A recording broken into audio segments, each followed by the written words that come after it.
রবিবার বিকেল ঠিক 4:11 ডাউন লাইনে 177/28 পোস্টের ভুবনেশ্বর নিউ দিল্লি রাজধানী সুপারফাস্ট ট্রেন গড়বেতা পেরোনোর সময় কিছুক্ষণের মধ্যেই চালক একটি বিস্ফোরণের শব্দ পান।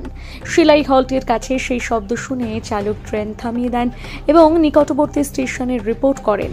সেখানে প্রায় 15 থেকে 20 মিনিট রাজধানী সুপারফাস্ট ট্রেন দাঁড়িয়েছিল। লোকো পাইলট রেলওয়ে কর্তৃপক্ষকে লিখিত রিপোর্ট দেন। রিপোর্টের ভিত্তিতে তদন্ত শুরু হয়। স্নিফার ডগ নিয়ে ঘটনাস্থলে পৌঁছন আদ্রা ডিভিশন এবং খড়গপুর ডিভিশনের রেলওয়ে আধিকারিক এবং রেল পুলিশের আধিকারিকরা। প্রাথমিকভাবে রেল পুলিশের তরফে ঘটনাস্থল থেকে কিছু নমুনা সংগ্রহ করা হলেও সোমবার বিকেল 4:30 নাগাদ ঘটনাস্থলে পৌঁছে ফরেনসিক বিভাগের আধিকারিকরা ঘটনাস্থল থেকে নমুনা সংগ্রহ সহ বিভিন্ন বিষয় খতিয়ে দেখা হচ্ছে। ফরেনসিক বিভাগীয় আধিকারিকরা বলেন, আমরা নমুনা সংগ্রহ করেছি, ল্যাবরেটরিতে পরীক্ষা করার পর বোঝা যাবে বিস্ফোরণ কিনা।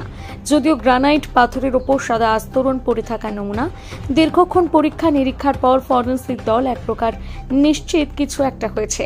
ল্যাবরেটরি থেকে রিপোর্ট আসার পর বিস্ফোরণের ঘটনার সম্পর্কে বিস্তারিত জানা যাবে।